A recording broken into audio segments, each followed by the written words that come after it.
নমস্কার সকল বন্ধুদের, আপনাদের সকলকে আমার ইউটিউব চ্যানেলে স্বাগত। আজকে আমরা বানাতে চলেছি তেলে বেগুনি। এর জন্য খুবই অল্প উপকরণের প্রয়োজন। তাহলে চলুন দেখে নিই কি কি প্রয়োজন। সবার প্রথমে আলু কুচি রেখেছি, দেখে নিন অল্প পরিমাণ। তারপরে বেগুন কুচি রেখেছি, তারপরে কিছুটা পেঁয়াজ কুচি রেখেছি, কিছুটা কাঁচা লঙ্কা রেখেছি, 4-5টি রসুন কুচি রেখেছি।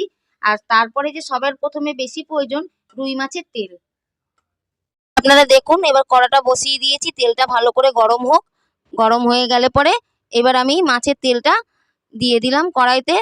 এবার দেওয়ার পরে এবার আমি খুন্তি দিয়ে এবার নাড়তে শুরু করছি, হ্যাঁ, যাতে ওটা ভালো করে একটু ভাজা ভাজাটা হবে। হ্যাঁ, আপনারা এটা ভালো করে আপনারা ভাজলে পরে ওর থেকে আরও তেল বেরোবে মাছের তেলটা থেকে। হ্যাঁ, তেল বেরোলে পরে ওটা খেতেও ভালো সুস্বাদু হবে। এর আমি ভালো করে নাড়বেন, আপনারাও ভালো করে নাড়বেন।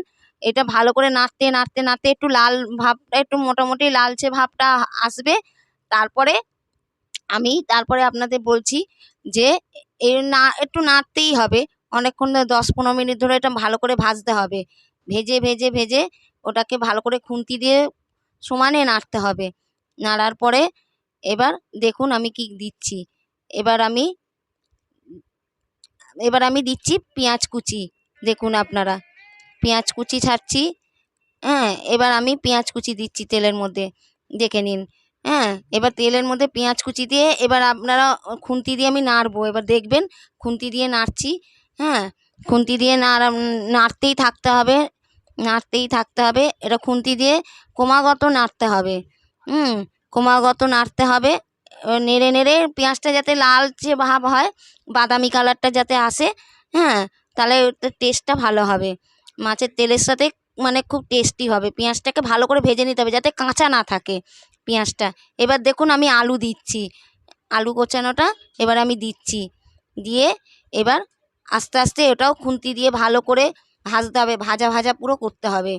খুন্তি দিয়ে নেড়ে নেড়ে নেড়ে নেড়ে, হ্যাঁ, এটা ক্রমাগত নাড়তে হবে, নেড়ে নেড়ে যাতে ভাজাটা আলু তেলেতেই সেদ্ধ হবে।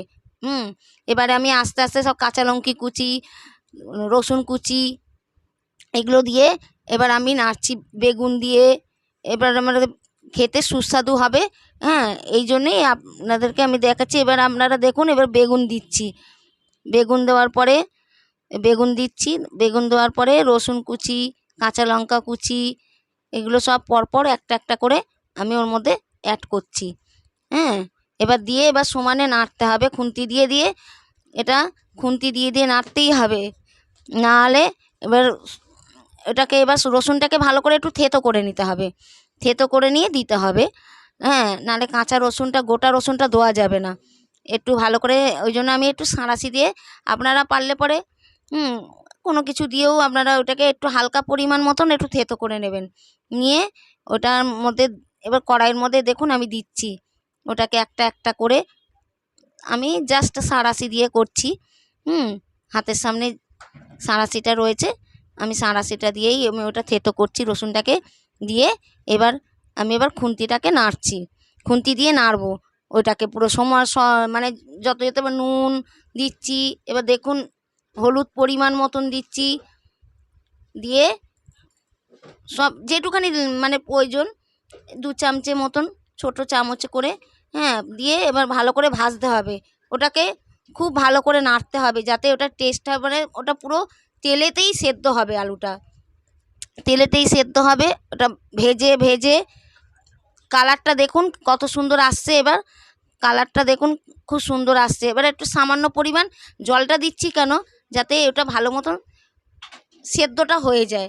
তেলেতেই এটা সেদ্ধ হবে, আমি সামান্য পরিমাণে একটু জল দিচ্ছি যাতে ভালো করে ওটা এবার নেড়ে নেড়ে নেড়ে নেড়ে এবার ওটা সেদ্ধ হবে। চলুন এই খাবারটাকে আমি পরিবেশন করে দেখাচ্ছি কেমন লাগে। এই দেখুন আমার ওই তেলে বেগুনের রেসিপিটা পুরো রেডি হয়ে গেছে। হ্যাঁ, তেলে বেগুনের রেসিপিটা দেখুন আপনারা পুরো ভাজা ভাজা হয়ে গেছে। তা আপনারাও এটা ঘরে করতে পারেন। হ্যাঁ, খুবই অল্প পরিমাণ সামগ্রী জিনিস লাগছে।